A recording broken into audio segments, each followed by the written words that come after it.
Salut, bienvenue sur le podcast du numéro 6, c'est l'épisode 3. Aujourd'hui, je vous propose de lire un article super intéressant qui vous en apprendra beaucoup sur les différentes stratégies de lutte contre le coronavirus, que ce soit l'ancienne stratégie adoptée par Macron, qu'on appelle de l'immunité collective, ou l'immunité de groupe, ou alors la stratégie du marteau et de la danse qui est décrite dans cet article. Alors c'est un article de Thomas Pueyo, un américain.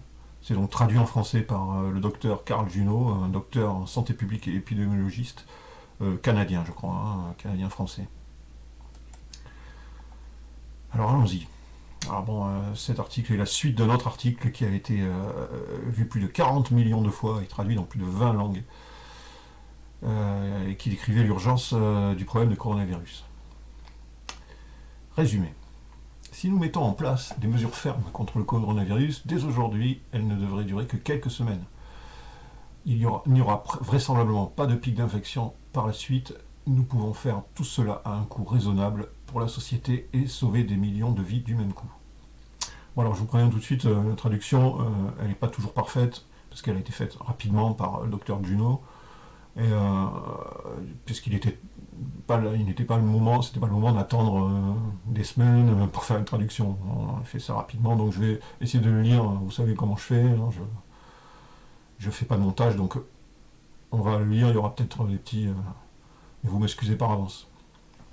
On y va. En une semaine, les pays du monde entier sont passés de ce truc de coronavirus n'est pas un gros problème à la proclamation de l'état d'urgence. Pourtant, de nombreux pays ne font toujours pas grand-chose. Pourquoi ? Chaque pays se pose la même question. Comment réagir ? La réponse n'est pas évidente. Certains pays, comme la France, l'Espagne ou les Philippines, ont depuis ordonné de lourdes fermetures, de lourds confinements. D'autres, comme les États-Unis, le Royaume-Uni, la Suisse ou les Pays-Bas, ont traîné les pieds, s'aventurant avec hésitation dans des mesures d'éloignement social.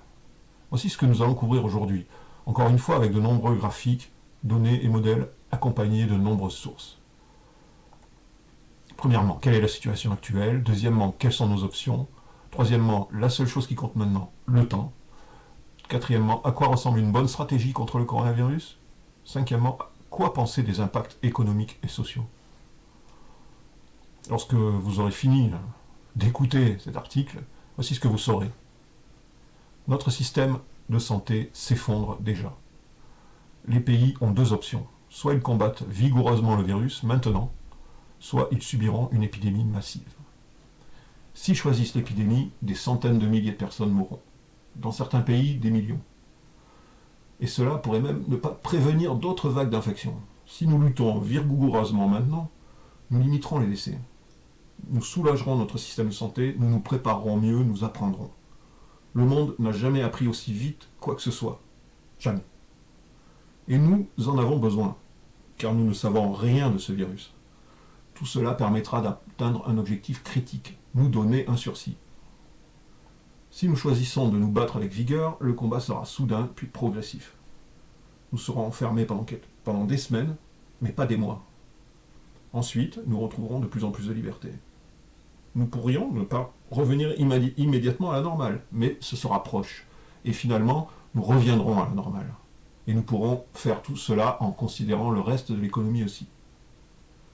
Ok, allons-y. Quelle est la situation actuelle ? La semaine dernière, j'ai montré cette courbe.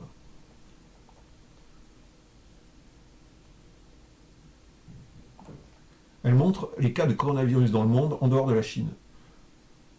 Nous ne pouvions discerner que l'Italie, l'Iran et la Corée du Sud.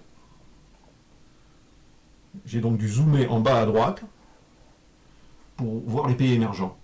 Tout ce que je voulais dire, c'est qu'ils rejoindraient bientôt ces trois cas. Voyons ce qui s'est passé depuis. Comme prévu, le nombre de cas a explosé dans des dizaines de pays. Ici, j'ai été obligé de ne montrer que les pays ayant plus de 1000 cas. Quelques points à noter. L'Espagne, l'Allemagne, la France et les États-Unis ont tous plus de cas que l'Italie lorsqu'elle a commencé le confinement. Aujourd'hui, 16 autres pays ont plus de cas que le Hubei lorsqu'il a été mis en confinement. Le Japon, la Malaisie, le Canada, le Portugal, l'Australie, la République tchèque, le Brésil et le Qatar. ont plus de cas que le Hubei, mais moins de 1000 cas. La Suisse, la Suède, la Norvège, l'Autriche, la Belgique, les Pays-Bas et le Danemark ont tous plus de 1000 cas. Vous voyez ici. Comparaison.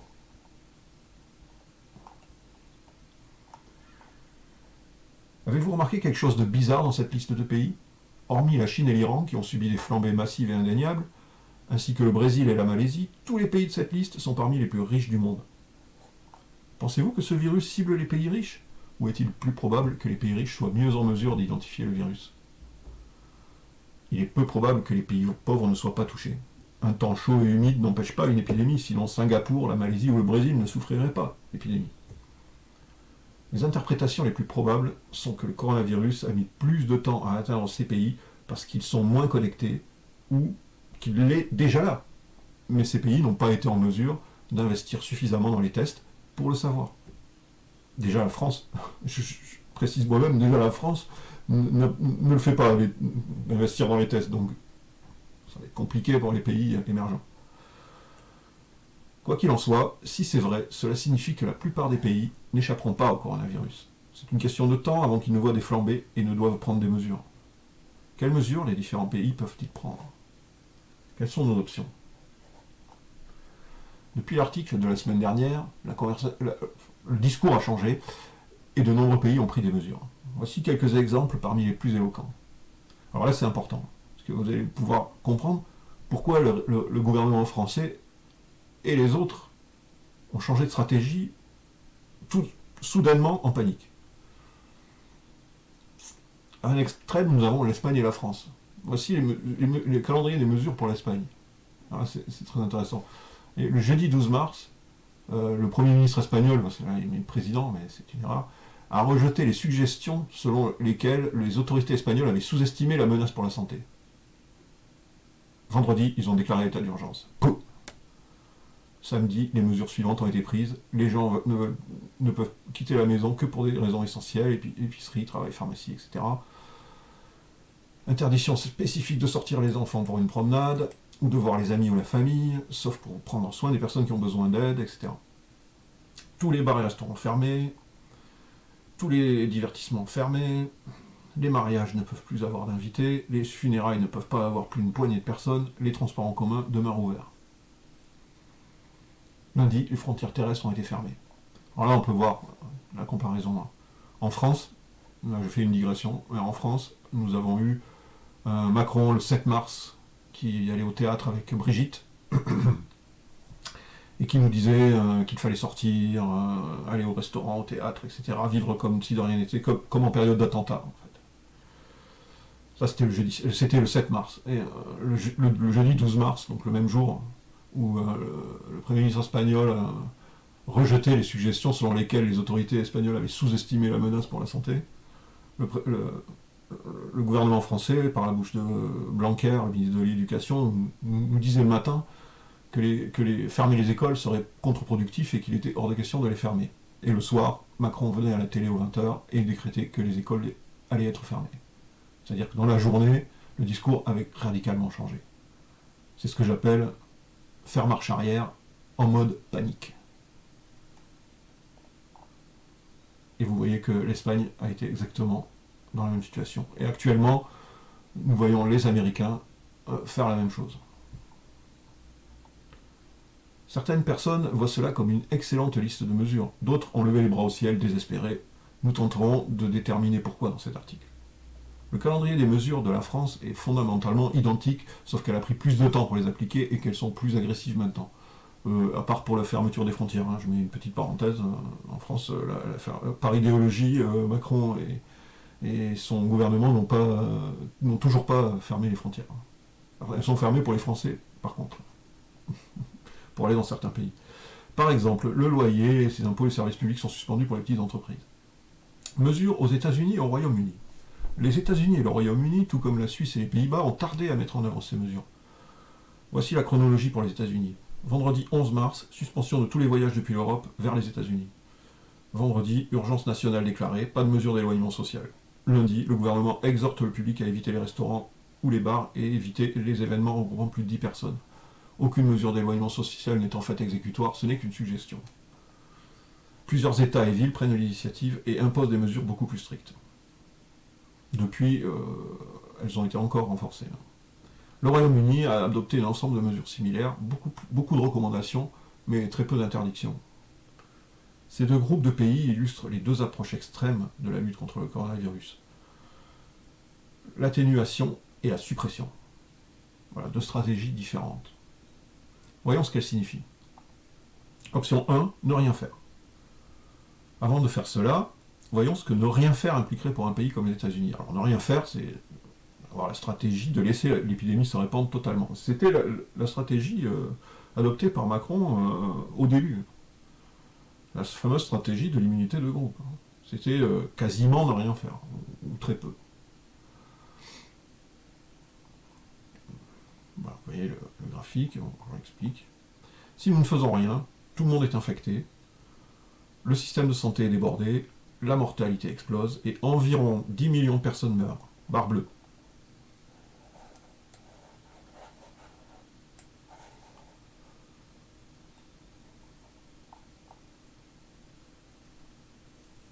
Calcul rapide. Environ 75% de la population est infectée, soit 245 millions de personnes. Parmi eux, environ 4% meurent, comme au Hubei ou en Iran, et en Italie jusqu'à présent, parce que le système de santé est débordé. Notez bien, c'est important. 4% meurent parce que le système de santé est débordé. Ils ne seraient pas tous morts avec un système de santé non débordé. Ça, c'est très important. C'est 10 millions. C'est environ 25 fois le nombre de morts américains durant la Seconde Guerre mondiale. Vous pouvez dire, ça a l'air de faire beaucoup, j'ai entendu beaucoup moins que ça. Alors quel est le problème avec tous ces chiffres? Il est facile de se confondre, mais il n'y a que deux chiffres qui comptent. Quelle proportion de personnes attraperont le virus et tomberont malades, et quelle proportion d'entre elles mourra? Si seulement 25% sont malades, parce que les autres ont le virus mais ne présentent pas de symptômes, ils ne sont donc pas comptés comme des cas, et que le taux de mortalité est de 0,6% au lieu de 4%, vous vous retrouvez avec 500 000 morts aux États-Unis. C'est toujours massif, mais 20 fois moins que ci-dessus. Le taux de mortalité est crucial, alors comprenons-le mieux. Qu'est-ce qui cause vraiment les décès de coronavirus? Comment penser au taux de mortalité? C'est le même graphique qu'auparavant, mais en regardant maintenant les personnes hospitalisées au lieu des personnes infectées et mortes.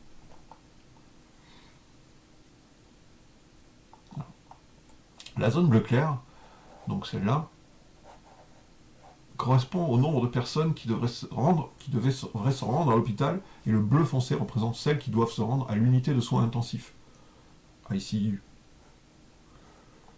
Vous pouvez voir que le nombre culminerait à plus de 3 millions. Vous voyez ici, 3 millions. Maintenant, comparez cela au nombre de lits de soins intensifs que nous avons aux États-Unis.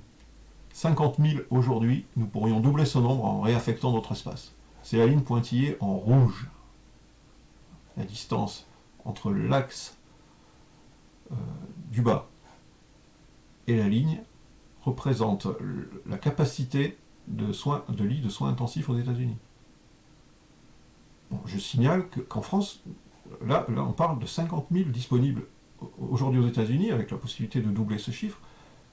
En France, nous sommes à 5 000, précisément. Et nous avons plus de cas que les États-Unis actuellement. Non, c'est pas une erreur. Cette ligne pointillée rouge est la capacité que nous avons en lit de soins intensifs. Toute personne au-dessus de cette ligne serait dans un état critique, mais ne pourrait pas accéder aux soins dont elle a besoin et mourrait probablement. Vous voyez ? Au lieu de lits de soins intensifs, vous pouvez également examiner les ventilateurs, les respirateurs artificiels. Mais le résultat est globalement le même, car il y a moins de 100 000 respirateurs artificiels aux États-Unis. En France, c'est beaucoup moins. À ce jour, au moins un hôpital de Seattle n'est pas en mesure d'intuber les patients de plus de 65 ans en raison de pénurie d'équipements et leur donne 90% de chances de mourir. Nous avons la même chose en Alsace. Et en Italie, bien sûr. Et en Espagne. C'est pourquoi les gens sont morts en masse au Hubei et meurent maintenant en masse en Italie et en Iran. Le taux de mortalité au Hubei a fini par être meilleur qu'il n'aurait pu l'être car ils ont construit 2 hôpitaux presque du jour au lendemain. Moi, je vais préciser aussi que les chiffres chinois, je leur accorde une probabilité de fiabilité très moyenne. L'Italie et l'Iran ne peuvent pas faire de même. Peu ou pas d'autres pays le peuvent. Nous verrons ce qui finira par y arriver. Alors pourquoi le taux de mortalité est-il proche de 4%? Si 5% de vos cas nécessitent des soins intensifs et que vous ne pouvez pas les fournir, la plupart de ces personnes décèdent. C'est aussi simple que ça. J'aimerais que ce soit tout, mais ce n'est malheureusement pas tout. Dommages collatéraux. Ces chiffres ne tiennent compte que des personnes décédées du coronavirus. Mais que se passerait-il si votre système de santé était submergé de patients atteints du coronavirus? D'autres mourraient également d'autres maladies.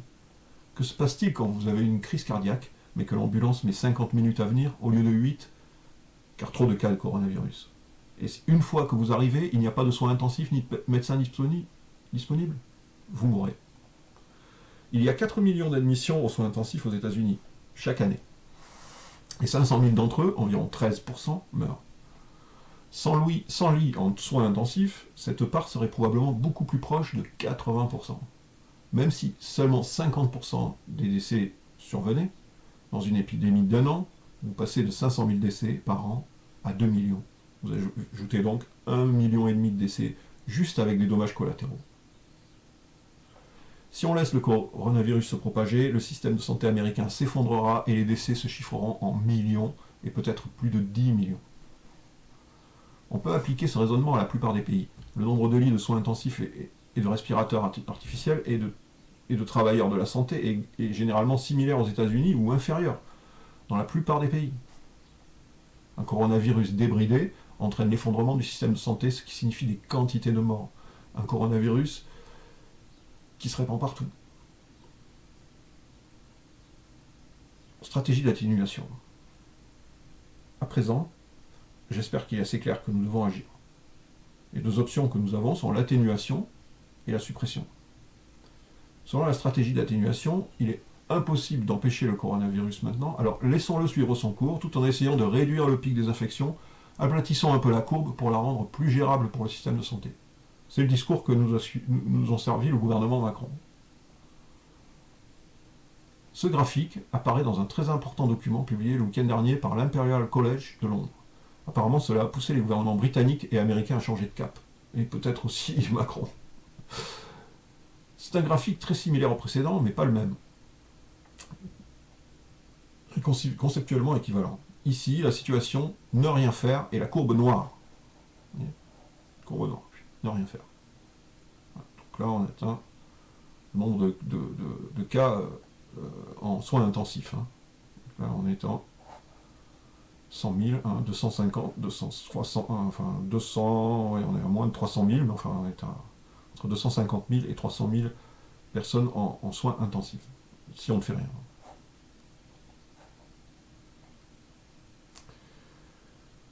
Le bleu, alors, chacune des autres courbes, et ce qui se passerait si nous mettions en œuvre des mesures de distanciation sociale de plus en plus dures.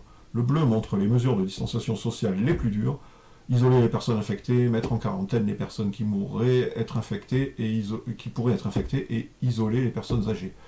Cette ligne bleue est globalement la stratégie actuelle du Royaume-Uni contre le coronavirus. Bien que pour l'instant, il suggère ces mesures, mais ne les oblige pas. Et la ligne bleue.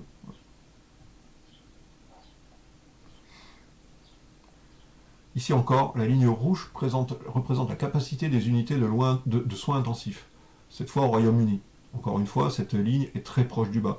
Toute cette zone de la courbe au-dessus de cette ligne rouge représente les patients atteints de coronavirus qui mourraient pour la plupart en raison du manque de ressources en soins intensifs. Voilà la ligne qui représente la capacité de soins intensifs du Royaume-Uni.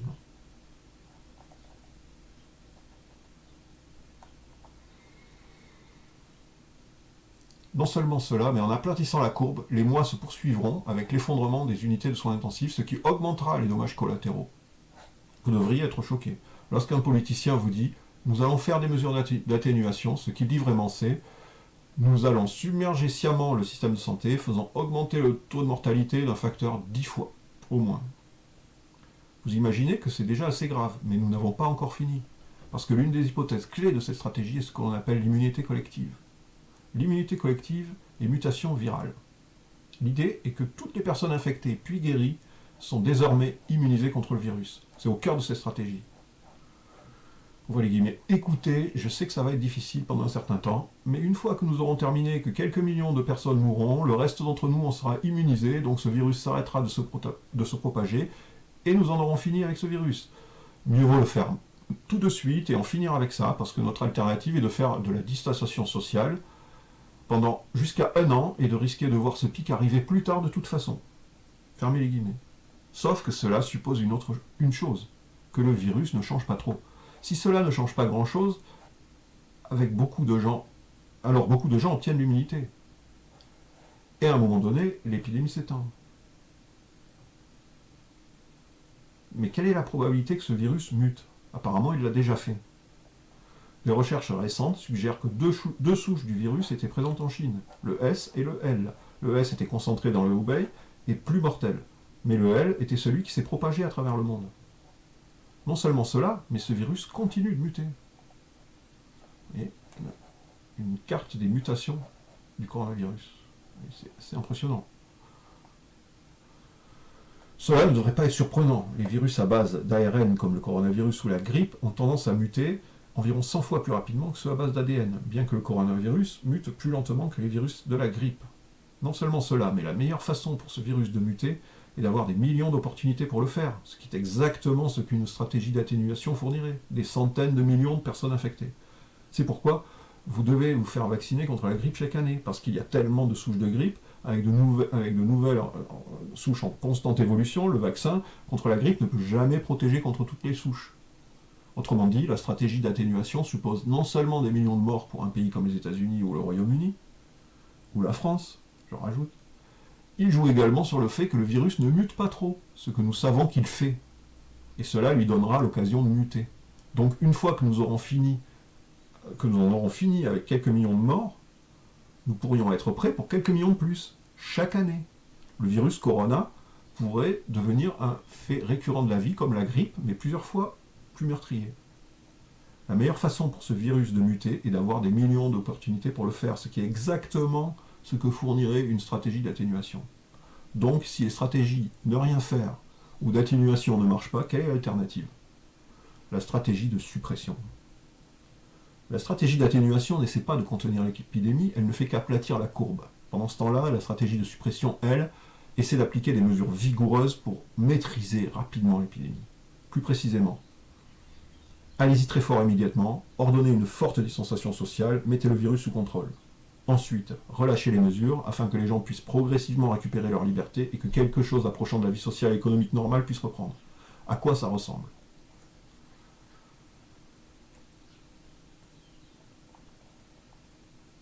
Dans le cadre d'une stratégie de répression, une fois la première vague terminée, le nombre de morts se chiffre en milliers et non en millions.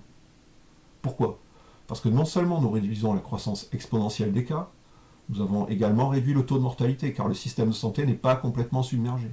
Ici, j'ai utilisé un taux de mortalité de 0,9%, autour de ce que nous voyons en Corée du Sud, aujourd'hui, et qui a été plus efficace pour suivre la stratégie de suppression. Dit comme ça sonne comme une évidence, tout le monde devrait suivre la stratégie de suppression. Alors pourquoi certains gouvernements hésitent-ils? Ils craignent 3 choses. 1. Ce premier verrouillage durera des mois, ce qui semble inacceptable pour de nombreuses personnes. 2. Un verrouillage de plusieurs mois détruirait l'économie. 3. Cela ne résoudrait même pas le problème, car nous ne ferions que retarder l'épidémie. Plus tard, une fois que nous aurions libéré les mesures de distanciation sociale, les gens seront toujours infectés par millions et mourront.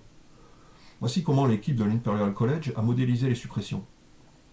Les lignes vertes et jaunes représentent différents scénarios de suppression. Vous pouvez vous voir que cela ne semble pas bon. Nous avons d'énormes pics, alors pourquoi s'embêter? Premier, deuxième. Nous aborderons ces questions dans un instant, mais il y a quelque chose de plus important avant. Le point le plus important est complètement ignoré. Présentées comme celle-ci, les deux options d'atténuation et de suppression, côte à côte, ne semblent pas très attrayantes. Soit beaucoup de gens meurent à brève échéance et nous ne nuisons pas à l'économie, soit nous nuisons à l'économie dans l'immédiat, mais nous reportons les décès à plus tard. Mais cela ignore la valeur du temps. Dans notre post précédent, nous avons expliqué la valeur du temps pour sauver des vies. Chaque jour, chaque heure que nous attendions pour prendre des mesures, cette menace exponentielle ne cessait de se propager. Nous avons vu comment une seule journée pouvait réduire le nombre total cas de 40% et le nombre de décès encore plus. Mais le temps est encore plus précieux que cela.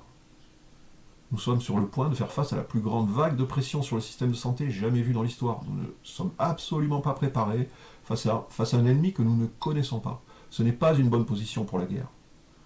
Et si vous alliez affronter votre pire ennemi, que vous connaissiez très peu, et que vous aviez deux options, soit vous courez vers lui, soit vous vous évadez pour vous acheter un peu de temps, pour vous préparer, lequel choisiriez-vous?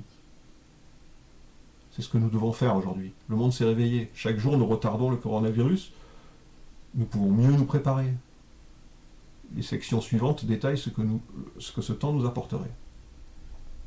Réduire le nombre de cas. Avec une suppression efficace, le nombre de cas réels chuterait du jour au lendemain, comme nous l'avons vu au Hubei la semaine dernière.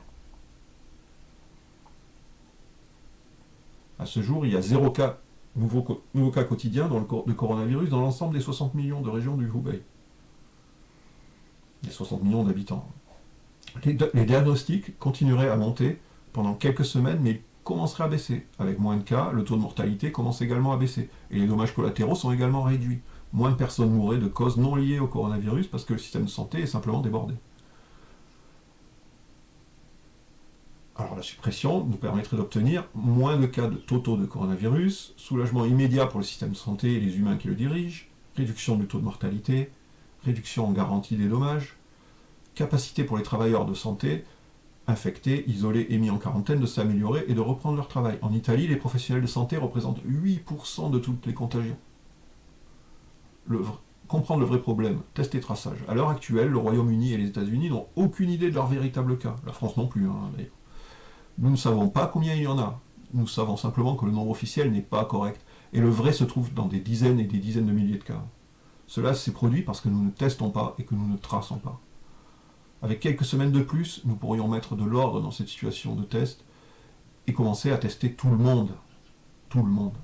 Avec cette information, nous saurions enfin la véritable ampleur du problème où nous devons être plus agressifs et quelles communautés sont sûres pour être libérées d'un lockout, d'un confinement. De nouvelles méthodes de test pourraient accélérer les tests et réduire considérablement les coûts. Nous pourrions également mettre en place une opération de traçage comme celle qu'ils ont en Chine et dans d'autres pays d'Asie de l'Est, où ils peuvent identifier toutes les personnes rencontrées par chaque malade et les mettre en quarantaine. Cela nous donnerait une tonne d'intelligence à publier plus tard sur nos mesures de distanciation sociale. Si nous ne savons où se trouve le virus, nous ne pouvons cibler que ces endroits. Nous pouvons ne cibler que ces endroits. Ce n'est pas sorcier, ce sont les bases de la façon dont les pays d'Asie de l'Est ont pu contrôler cette épidémie, le type de distanciation sociale draconienne qui est le plus en plus essentiel dans notre pays. Les mesures de cette section, test et traçage, ont à elles seules freiné la croissance du coronavirus en Corée du Sud et maîtrisé l'épidémie, sans imposer de fortes mesures de distanciation sociale, uniquement le test et le traçage. Renforcer la capacité. Les États-Unis et probablement le Royaume-Uni sont sur le point de partir en guerre sans armure. Nous avons des masques pour seulement 2 semaines. En France, on en a 0. Même pas pour un jour. Peu d'équipements, ils sont promis, ils en ont commenté, mais on ne sait pas quand est-ce qu'on pourra être livré. Donc, peu d'équipements de protection individuelle, pas assez de respirateurs artificiels, pas assez de lits de soins intensifs, pas assez de CMO, de machines d'oxygénation du sang. C'est pourquoi le taux de mortalité serait si élevé dans une stratégie d'atténuation. Mais si nous nous achetons du temps, nous pouvons inverser la tendance. Nous avons plus de temps pour acheter tout l'équipement dont nous aurons besoin pour une future vague. Nous pouvons rapidement développer notre production de masques, de ventilateurs, de PO, de CMO, etc. Et tout autre appareil critique pour réduire le taux de mortalité. Autrement dit, nous n'avons pas besoin d'années pour obtenir notre armure, nous avons besoin de semaines. Faisons tout ce que nous pouvons faire pour remettre notre production maintenant. Excusez-moi pour la traduction. Les pays sont mobilisés. Les gens sont inventifs, comme l'utilisation de l'impression 3D pour les pièces de ventilateurs. Ça a été fait en Italie, je précise. On peut le faire. Nous avons juste besoin de plus de temps. Attendriez-vous quelques semaines pour vous procurer une armure avant d'affronter un ennemi mortel? Ce n'est pas la seule capacité dont nous avons besoin. Nous avons besoin d'agents de santé dès que possible. Où allons-nous les obtenir? Nous devons former des agents à effectuer les tâches subalternes que les infirmières effectuent aujourd'hui et nous devons retirer les travailleurs médicaux de leur retraite. De nombreux pays ont déjà commencé, mais cela prend du temps. Nous pouvons le faire en quelques semaines, mais pas si tout s'écroule. Réduire la contagion au sein de la population. Le public a peur. Le coronavirus est nouveau, il y a tellement de choses que nous ne savons pas encore faire. Les gens n'ont pas appris à arrêter de serrer la main. Ils s'étreignent toujours, ils n'ouvrent pas les portes avec leurs coudes. Ils ne se lavent pas les mains après avoir touché un bouton de porte. Ils ne désinfectent pas les tables avant de s'asseoir. Une fois que nous avons suffisamment de masques, nous pouvons également les utiliser en dehors du système de santé. À l'heure actuelle, il vaut mieux garder des masques pour les professionnels de santé. Mais s'il n'était pas rare, les gens devraient les porter dans leur vie quotidienne, ce qui rend moins probable qu'ils infectent d'autres personnes lorsqu'ils sont malades, avec une formation appropriée, réduisant également la probabilité que les porteurs soient infectés. En attendant, porter quelque chose vaut mieux que rien. Hein. N'écoutez pas le gouvernement français qui vous dit que le masque ne sert à rien. Hein, le docteur Thomas Pueyo vous le dit. Hein. Il vaut mieux porter quelque chose, même un foulard, même une écharpe, c'est mieux que rien. Voilà. C'est pas idéal, mais c'est mieux. Tous ces moyens sont assez bon marché pour réduire le taux de transmission. Moins ce virus se propage, moins nous aurons besoin de mesures à l'avenir pour le contenir. Mais nous avons besoin de temps pour éduquer les gens sur toutes ces mesures et les équiper. Comprendre le virus. Nous en savons très peu sur le virus, mais chaque semaine, des centaines de nouveaux articles arrivent. Le monde est enfin uni contre un ennemi commun. Les chercheurs du monde entier se mobilisent pour mieux comprendre ce virus. Comment ce virus se propage-t-il? Comment ralentir la contagion? Quelle est la part des porteurs asymptomatiques? Sont-ils contagieux? Combien? Quels sont les bons traitements? Combien de temps survit-il? Sur quelle surface? Quel est l'impact des différentes mesures de distanciation sociale sur le débit de transmission? Quel est leur coût? Quelles sont les meilleures pratiques de traçage? Quelle est la fiabilité de nos tests? Des réponses claires à ces questions aideront à rendre notre réponse aussi ciblée que possible tout en minimisant les dommages économiques et sociaux collatéraux. Et ils viendront dans des semaines, pas des années. Trouver des traitements. Non seulement cela, mais si nous trouvions un traitement dans les prochaines semaines, chaque jour que nous achetons nous rapproche de cela. À l'heure actuelle, il existe déjà plusieurs candidats, comme le favipiravir ou la chloroquine. Et s'il s'avérait qu'en 2 mois, nous avons découvert un traitement contre le coronavirus, à quel point serions-nous stupides si nous avions déjà eu des millions de morts suite à une stratégie d'atténuation? Comprendre les coûts, avantages. Tous les facteurs ci-dessus peuvent nous aider à sauver des millions de vies. Cela devrait suffire. Malheureusement, les politiciens ne peuvent pas seulement penser à la vie des personnes infectées, ils doivent penser à toute la population et les mesures de distanciation sociale importantes ont un impact sur les autres. À l'heure actuelle, nous ne savons pas comment les différentes mesures de distanciation sociale réduisent la transmission. Nous ne savons pas non plus quels sont leurs coûts économiques et sociaux. N'est-il pas un peu difficile de décider des mesures dont nous avons besoin à long terme si nous ne connaissons pas leurs coûts ou leurs bénéfices? Quelques semaines nous donneraient assez de temps pour commencer à les étudier, à les comprendre, les prioriser et décider lesquels suivre.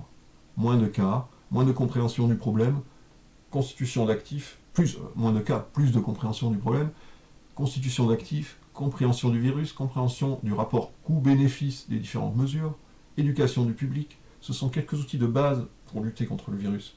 Et nous avons juste besoin de quelques semaines pour en développer plusieurs d'entre eux. Ne serait-il pas stupide de s'engager dans une stratégie qui nous jette à la place sans préparation dans les mâchoires de notre ennemi? Le marteau et la danse. Nous savons maintenant que la stratégie d'atténuation est probablement un choix terrible et que la stratégie de suppression a un énorme avantage à court terme. Mais les gens ont des préoccupations légitimes à propos de ces stratégies. Combien de temps cela durera-t-il réellement? Quel sera le prix? Y aura-t-il un deuxième pic aussi grand que si nous n'avions rien fait? Ici, nous allons voir à quoi ressemblerait une véritable stratégie de suppression. Nous pouvons l'appeler le marteau et la danse. Le marteau. Tout d'abord, vous agissez rapidement et agressivement. Pour toutes les raisons que nous avons mentionnées ci-dessus, étant donné la valeur du temps, nous pouvons éteindre cette chose dès que possible.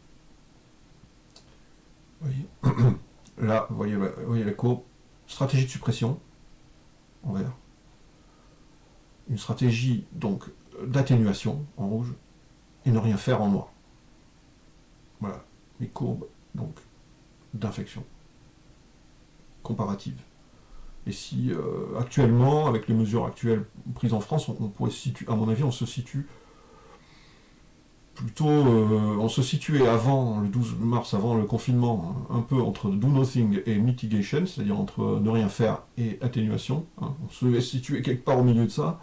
Depuis qu'on a mis le confinement, on doit se situer un peu en dessous, mais encore très loin de la suppression, parce que nos mesures sont pas assez strictes. Voilà. Je reviens à l'article. Une des questions les plus importantes est combien de temps cela durera-t-il? La crainte de tout le monde est que nous soyons enfermés à l'intérieur de nos maisons pendant des mois, à la fois avec une catastrophe économique et les troubles mentaux qui s'en suivent. Cette idée a malheureusement été reprise dans le célèbre article de l'Imperial College. Vous souvenez-vous de ce tableau, la zone bleu clair, qui va de fin mars à fin août, est la période que le journal recommande comme le marteau. Et la suppression initiale qui inclut une forte distanciation sociale.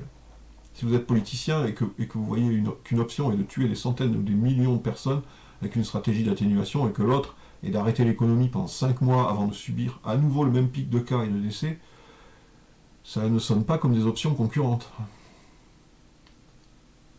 Mais cela n'a pas besoin d'être ainsi. Ce document, moteur de la politique d'aujourd'hui, a été brutalement critiqué pour ses défauts fondamentaux. Ils ignorent la recherche de contact, au cœur des politiques en Corée du Sud, en Chine et à Singapour, entre autres. Ou les restrictions de voyage, critique en Chine. Ignorent l'impact des grandes foules. Le temps nécessaire pour le marteau, c'est des semaines, pas des mois. Ce graphique montre les nouveaux cas dans toute la région du Hubei, 60 millions de personnes, chaque jour depuis le 23 janvier. En 2 semaines, le pays commençait à reprendre le travail. En environ 5 semaines, il était complètement sous contrôle. Et en 7 semaines, le nouveau diagnostic n'était qu'un filet. Souvenons-nous de que c'était la pire région de Chine. N'oubliez pas que ce sont les barres oranges, les vrais cas, les barres grises, les vrais cas ayant chuté beaucoup plus tôt. Les mesures qu'ils ont prises étaient assez similaires à celles prises en Italie, en Espagne et en France. Isolement, quarantaine, les gens devant rester à la maison, sauf en cas d'urgence, ou devant acheter de la nourriture, la recherche de contact, les tests, plus le lit d'hôpital, les interdictions de voyager. Bon, alors les tests en France, non, hein, on ne les a pas. Les lits d'hôpitaux, on en manque beaucoup, et puis la recherche de contact, on ne le fait pas. Hein. Pas du tout en France. Mais les détails sont importants. Les mesures de la Chine ont été plus fortes. Par exemple, une seule personne par ménage avait le droit de sortir de la maison tous les 3 jours pour acheter de la nourriture. De plus, les mesures étaient imposées rigoureusement. Il est probable que cette force ait stoppé l'épidémie plus rapidement. En Italie, en France et en Espagne, les mesures ne sont pas aussi drastiques et leur mise en œuvre pas aussi sévère.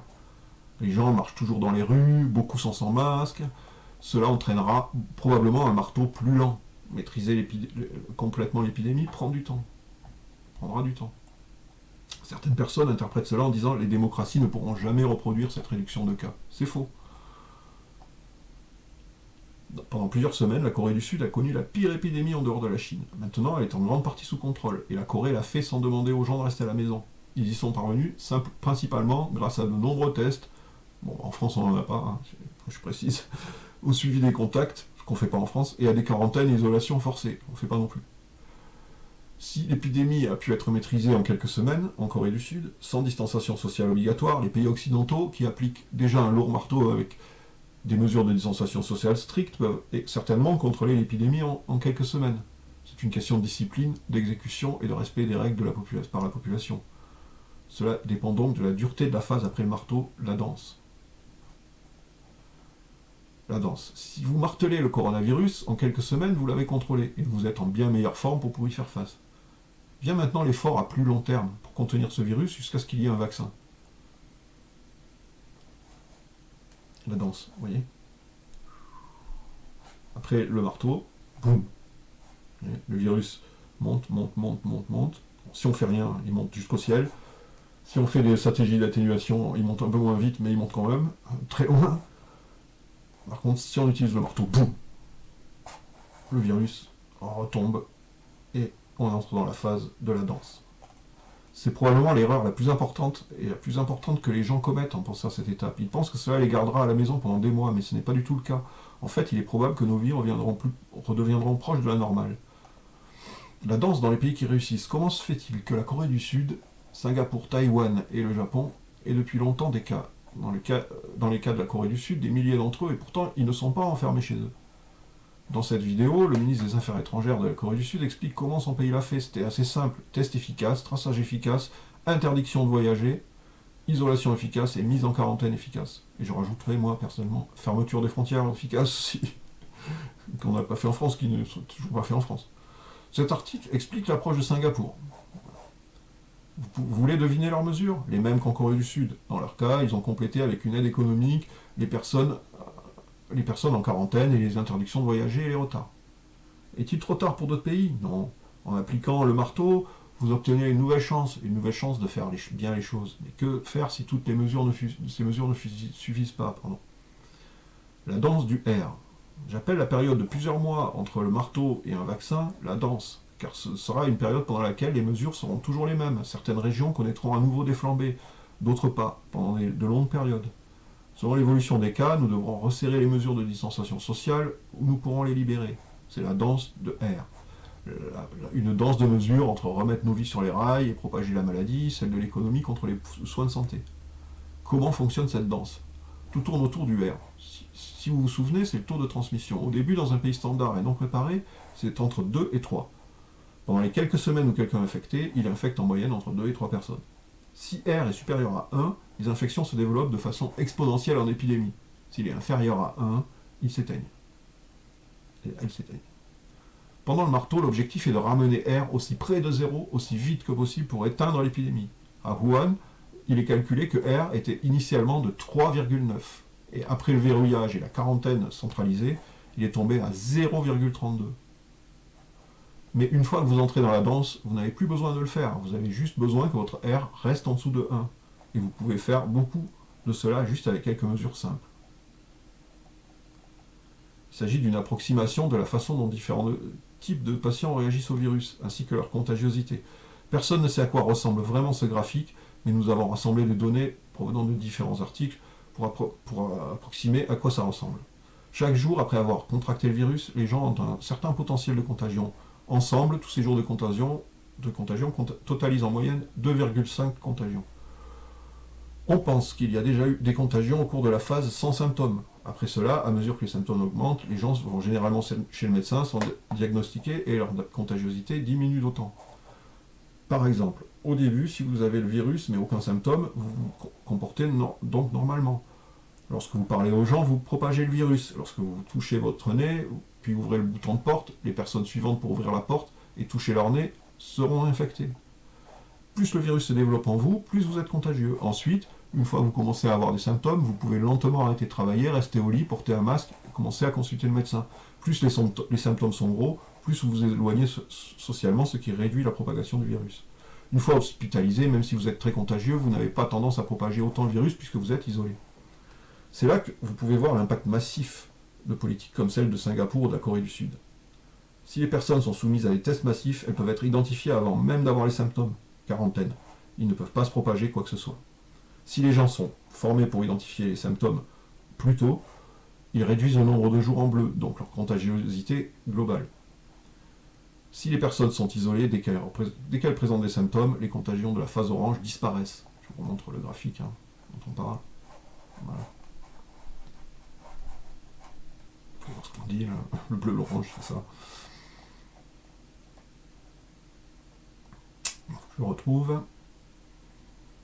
Si les gens sont éduqués sur la distance personnelle, le port de masque, le lavage des mains, la désinfection des espaces, ils propagent moins de virus tout au long de la période. Ce n'est que lorsque tout cela échoue que nous avons besoin de mesures de distanciation sociale plus lourdes. Le retour sur investissement de la distance sociale. Si avec toutes ces mesures nous sommes toujours bien au-dessus de R égale 1, nous devons réduire le nombre moyen de personnes que chaque personne rencontre. Il existe des moyens très peu coûteux de le faire, comme l'interdiction des événements avec plus d'un certain nombre de personnes, par exemple 50, 500, ou demander aux gens de travailler à domicile quand ils peuvent, télétravail. D'autres sont beaucoup plus chers, comme la fermeture d'écoles et d'universités, la demande à tout le monde de rester à la maison et la fermeture de bars et de restaurants. Ce graphique est constitué car il n'existe pas aujourd'hui. Personne n'a fait suffisamment de recherches à ce sujet ou rassemblé toutes ces mesures de manière à pouvoir les comparer. C'est malheureux car ce tableau, le plus important dont les politiciens auraient besoin pour prendre des décisions, il illustre ce qui se passe réellement dans leur esprit. Pendant la période du marteau, ils veulent descendre le plus bas possible tout en restant tolérables. Au Hubei, ils sont allés jusqu'à 0,32. Nous n'en aurons peut-être pas besoin. Peut-être juste à 5, 0,6, 0,5, 0,6. Mais pendant cette période, la danse du R, ils peuvent rester le plus près possible de 1. Ils veulent rester le plus près possible de 1, tout en restant en dessous sur le long terme. Cela signifie que les dirigeants l'exécutent ou non. Ce qu'ils font est énumérer toutes les mesures qu'ils peuvent prendre pour réduire R, Découvrez les avantages de leur application, la réduction du R. Ayez une idée de leur coût, le coût économique global, classez les initiatives en fonction de leur rentabilité, choisissez ceux qui donnent la plus grande réduction de R jusqu'à 1 pour le coût le plus bas. Au départ, leur confiance sur ces chiffres sera faible, mais c'est toujours ainsi qu'ils pensent, et ils devraient y penser. Ce qu'ils doivent faire, c'est formaliser le processus. Comprenez qu'il s'agit d'un jeu de chiffres dans lequel nous devons apprendre le plus rapidement possible où nous en sommes sur R, l'impact de chaque mesure sur la réduction de R et leurs coûts socio-économiques. Ce n'est qu'à ce moment-là qu'ils pourront prendre une décision rationnelle sur les mesures à prendre. Conclusion, achetez-nous du temps. Le coronavirus se propage encore un peu partout. 152 pays ont des cas. Nous sommes dans un contre-la-montre. Nous n'avons pas besoin de l'être. Il existe un moyen clair de penser à cela. Certains pays, en particulier ceux qui n'ont pas encore été durement touchés par le coronavirus, pourraient se demander « est-ce que cela va m'arriver ?» La réponse est « c'est déjà probablement fait. Vous ne l'avez tout simplement pas remarqué. Quand il frappe vraiment, votre système de santé sera encore pire que dans les pays riches où les systèmes de santé sont solides. » Soi-disant. Mieux vaut prévenir que guérir. Vous devriez envisager d'agir dès maintenant. Pour les pays où le coronavirus est déjà présent, les options sont claires. D'un côté, les pays peuvent suivre la voie de l'atténuation, créer une épidémie massive, submerger le système de santé, provoquer la mort de millions de personnes et libérer de nouvelles mutations de ce virus dans la nature. De l'autre, les pays peuvent se battre. Ils peuvent s'enfermer pendant quelques semaines, comme nous le faisons en ce moment, pour nous faire gagner du temps. Créer un plan d'action éclairé et contrôler ce virus jusqu'à ce que nous ayons un vaccin. Aujourd'hui, les gouvernements du monde entier, y compris certains comme les États-Unis, le Royaume-Uni, la Suisse ou les Pays-Bas, ont choisi la voie de l'atténuation. Ils sont en train, je précise que depuis la parution de l'article, ils sont en train de revenir en arrière. Cela signifie qu'ils abandonnent sans se battre. Ils voient que d'autres pays ont réussi à lutter, mais ils disent « nous ne pouvons pas faire ça ». Et si Churchill avait dit la même chose? Les nazis sont déjà partout en Europe, nous ne pouvons pas les combattre, laissons simplement tomber. C'est ce que font de nombreux gouvernements à travers le monde aujourd'hui. Ils ne vous donnent pas la chance de combattre. Vous devez l'exiger. Passez le mot. Malheureusement, des millions de vies sont toujours en jeu. Partagez cet article ou tout autre article similaire si vous pensez qu'il peut changer l'opinion des gens. Les dirigeants doivent comprendre cela pour éviter une catastrophe. Le moment d'agir est maintenant. Voilà. Si vous êtes épidémiologue ou un autre expert, et que vous avez des connaissances, du feedback sur cette affaire, et vous pouvez vous les commenter. Si vous avez des connaissances, que vous considérez que cet article, voilà, qui est fini, hein, je vous ai lu en entier, c'est assez long. Si vous considérez que cet article dit des conneries, bah, vous mettez un commentaire en dessous. Moi, j'accepte tous les commentaires intelligents, donc tant qu'il n'y a pas d'insultes. Donc voilà, vous pouvez critiquer cet article, me dire ce que vous en pensez, si vous êtes d'accord, pas d'accord, et puis je vous encourage aussi à vous abonner si ce n'est pas déjà fait, si vous découvrez cette chaîne. Et voilà, et puis on se retrouve bientôt. Et puis je vous donne à réfléchir. Et puis vous pouvez retrouver l'article en version écrite en description sous la vidéo. Je vous laisse, prenez soin de vous les amis. Bonjour chez vous.